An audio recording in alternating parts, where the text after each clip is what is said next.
Bismillahirrahmanirrahim. Assalamualaikum warahmatullahi wabarakatuh.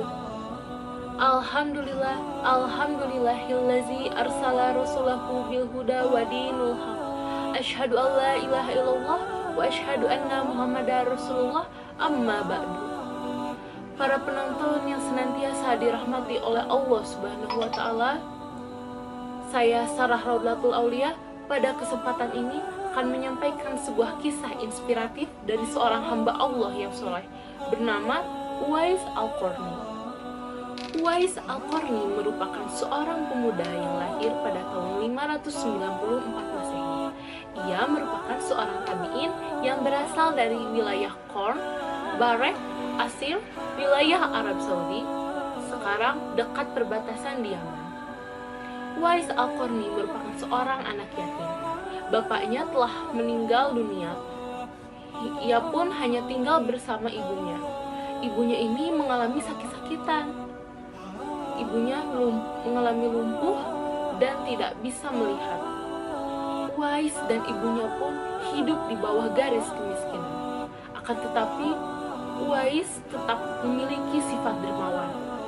Ia senantiasa menolong para tetangganya yang sedang mengalami kesulitan. Uwais memiliki sebuah penyakit, yakni sopak, berupa belang-belang pada permukaan kulitnya. Meskipun memiliki keterbatasan, ia tetaplah seorang pemuda yang sangat memuliakan ibunya. Uwais pun memiliki kekaguman hingga memendam rindu kepada Rasulullah. Ia pun sangat ingin berjumpa dengan Rasulullah yang pada saat itu berada di Madinah. Pada suatu hari, akhirnya ia pun meminta izin kepada ibunya untuk menemui Rasulullah yang pada saat itu sedang di Madinah. Akhirnya, ibunya pun mengizinkan Uwais. Ibunya berpesan kepada Uwais bahwa apabila urusannya telah selesai, maka Uwais segeralah cepat pulang. Akhirnya, Uwais pun pergi ke Madinah untuk menemui Rasulullah. Akan tetapi, saat ia sampai di Madinah, Rasulullah sedang tidak berada di rumahnya. Rasulullah sedang ada di medan perang. Kemudian, akhirnya ia pun lekas kembali ke Yaman karena tidak tega meninggalkan ibunya seorang diri. Ia pun menitipkan salam kepada Aisyah radhiyallahu anhu. Uwais merupakan seorang anak yang senantiasa ingin mewujudkan cita-cita ibunya. Ibunya bercita-cita ingin menunaikan ibadah haji, padahal pada saat itu ia tidak memiliki uang. Uwais pun merasa keberatan untuk memenuhi keinginan sang ibu. Perjalanan dari Yaman ke Mekah sangatlah jauh, melewati padang pasir yang tandus. Orang-orang yang pergi ke Mekah biasanya menggunakan unta dan membawa perbekalan yang cukup. Kemudian Uwais pun terus-menerus untuk mencari jalan keluar, agar ibunya bisa berangkat ke Tanah Suci. Uwais pun lalu membeli seekor anak lembu. Setiap pagi, ia bolak-balik turun naik bukit menggendong anak lembu tersebut. Orang-orang berpikir bahwa tindakan Uwais itu sangatlah aneh. Setelah 8 bulan, berat anak lembu tersebut mencapai 100 kg. Saat tiba musim haji, Uwais pun merasa otot-ototnya sudah kuat dan siap mengangkat beban berat. Akhirnya, Uwais pun menggendong ibunya dari Yaman hingga ke Mekah. Bayangkan teman-teman, jarak Yaman ke Mekah itu sangatlah jauh. Ia pun harus melewati padang pasir yang amat panas. Di Tanah Suci, Uwais menggendong ibunya dengan tegap. Dari mulai wukuf di Arafah, kemudian tawaf di Ka'bah, sampai rangkaian prosesi haji tersebut selesai. Allah pun memberikan karunia kepadanya. Seketika itu, penyakit sopaknya sembuh dan hanya menyisakan tanda putih di tengkuknya. Nabi pernah mengatakan kepada para sahabatnya bahwasanya Uwais merupakan penghuni langit karena ia merupakan seorang yang sangat taat kepada ibunya. Nabi pun berkata bahwa kalau para sahabatnya ingin bertemu dengan Uwais Al-Qarni, maka perhatikanlah bahwasanya ia adalah seorang pemuda yang memiliki tanda putih di telapak tangannya. Kemudian Nabi pun berkata bahwa apabila para sahabatnya bertemu dengan Uwais Al-Qarni, maka mintalah doanya dan mintalah istighfar darinya. Waktu pun silih berganti, Nabi Muhammad pun telah wafat. Kekhalifahan pun telah berganti pula dari Abu Bakar, kemudian tibalah pada masa kekhalifahan Umar. Umar suatu ketika teringat akan sabda Nabi tentang Uwais Al-Qarni, sang penghuni langit tersebut. Kemudian ia pun mengingatkannya kepada Ali bin Abi Thalib. Sejak saat itu, setiap kali ada kafilah yang datang dari Yaman, maka Umar dan Ali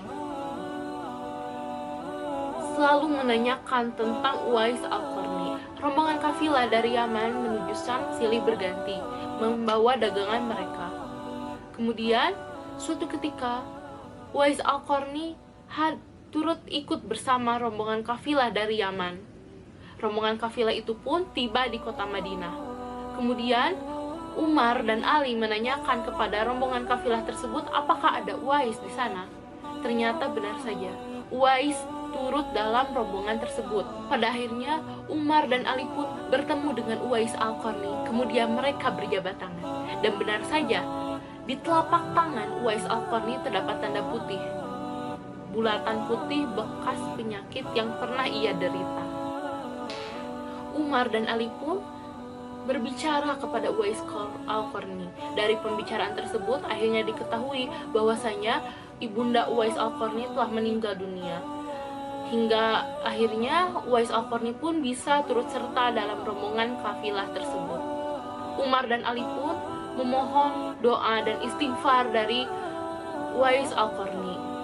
Akan tetapi Uwais enggan dan ia berkata, akulah yang seharusnya memohon doa dan istighfar dari kalian.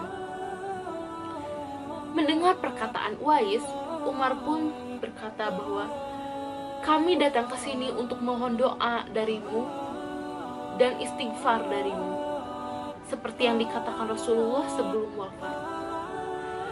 Atas desakan dari Umar dan Ali, kemudian akhirnya Uwais pun mau untuk mengangkat tangan seraya berdoa dan membacakan istighfar untuk para sahabat itu. Kemudian Umar pun berjanji akan memberikan sejumlah harta kepada Uwais Al-Qarni. Akan tetapi Uwais Al-Qarni segera menampik seraya berkata, hamba mohon agar hari ini saja hamba diketahui orang lain. Untuk hari-hari selanjutnya, biarlah hamba yang fakir ini tidak diketahui oleh orang lain lagi. Di hari kematiannya, Uwais Al-Qarni menggemparkan seluruh penduduk kota Yaman. Banyak orang-orang asing yang bukan penduduk kota Yaman berbondong-bondong untuk mengurus jenazah Uwais Al-Qarni. Penduduk kota Yaman pun tercengang. Siapakah Uwais Al-Qarni ini sebenarnya? Bukankah Uwais Al-Qarni yang kita kenal ini adalah seorang yang fakir dan tidak memiliki apa-apa? Kemudian berita meninggalnya Uwais Al-Qarni dan keanehan-keanehan yang meliputinya pun tersebar ke seluruh kota. Hingga akhirnya penduduk kota pun tahu bahwa siapakah Uwais Al-Qarni sebenarnya. Selama ini tidak ada yang mengetahui siapakah Uwais Al-Qarni dikarenakan ia meminta kepada Umar dan Ali untuk tidak memberitahukan apapun tentangnya kepada orang-orang. Barulah di hari wafatnya, orang-orang pun tahu bahwasanya Uwais Al-Qarni merupakan manusia penghuni langit sebagaimana yang disabdakan oleh Rasulullah SAW. Dari keseluruhan kisah Uwais Al-Qarni tersebut, kita dapat memetik pelajaran bahwasanya kita harus senantiasa berbakti kepada orang tua agar Allah senantiasa ridho kepada kita.